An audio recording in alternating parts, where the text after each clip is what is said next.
Some characters that appear in story mode are unavailable to actually play. And this is unfortunate because I'm sure at some point later on in the future, they're going to offer these characters as DLC that we will have to pay for. The crypt is just plain underwhelming. Granted, it looks great and there's a lot of things to open, but none of the things you're going to open are really mind-blowing to say the least.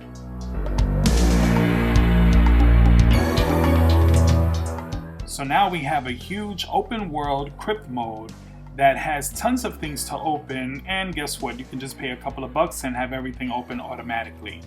Kind of defeats the purpose, but then again, anything for a buck, right?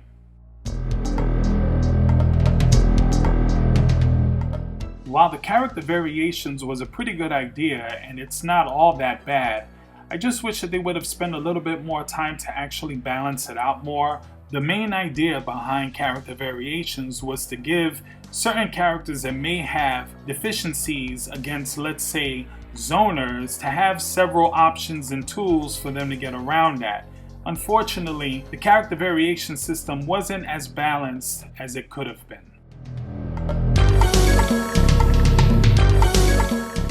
The challenge tower in MK9, in particular the one where you can earn Melina's alternate costume, was extremely rewarding, challenging, and a lot of fun to play.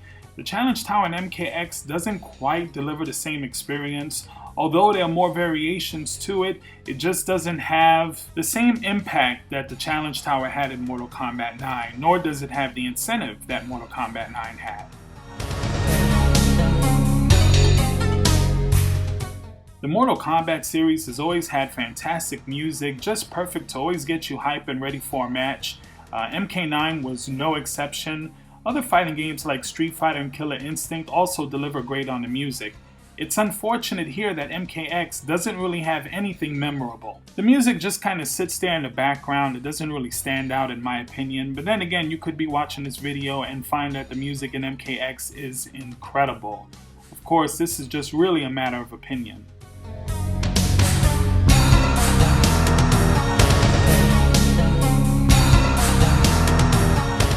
Mortal Kombat X only has 13 stages unless you're counting some of the variations that the game includes. 13 though, that's it.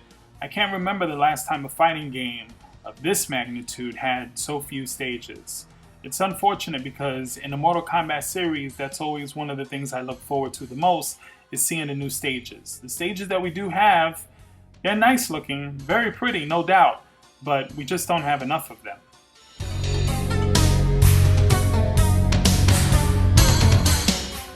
I think it's best if I just leave this one alone because it is a sore spot for a lot of people, but to release a version of this game with all the bugs that it had on the PC is just inexcusable.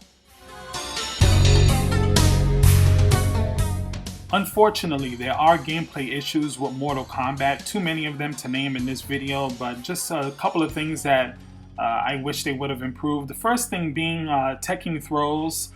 It really does annoy me that they still have this tap and attack button to tech your throws, and then if two people are trying to throw at the same time, the computer just seems to randomly pick who gets the priority.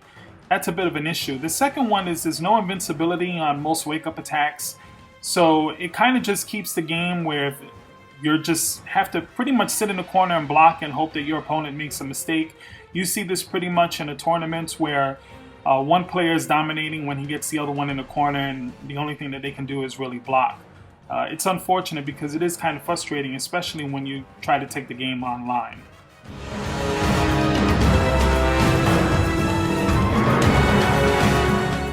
The single biggest issue and biggest disappointment of MKX is the netcode. I can't stress this enough. This is what's going to make and break a fighting game, for me at least, from now on. If the netcode isn't good, then the game just isn't good. And I hate to say that about MKX because overall, I still do think that it's a fantastic game as far as the single player is concerned. But what would be the incentive for someone like me who isn't really going to tournaments to continue to get better and play the game if I don't really have the kind of competition or the quality of competition that I would like to see online?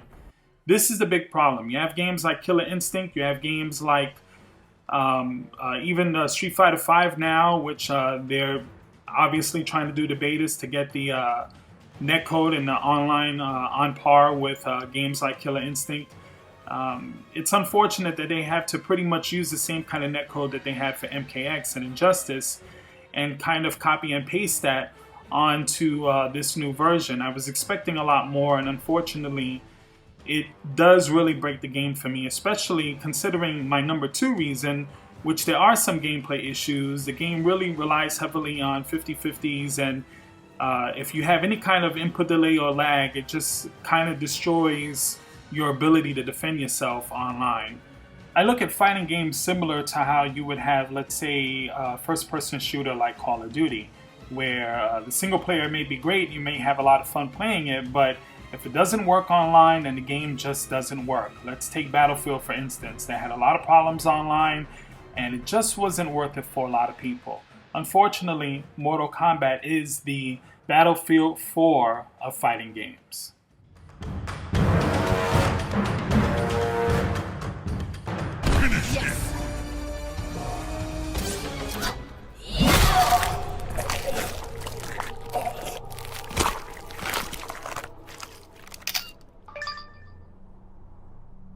Cassie wins. Fatality.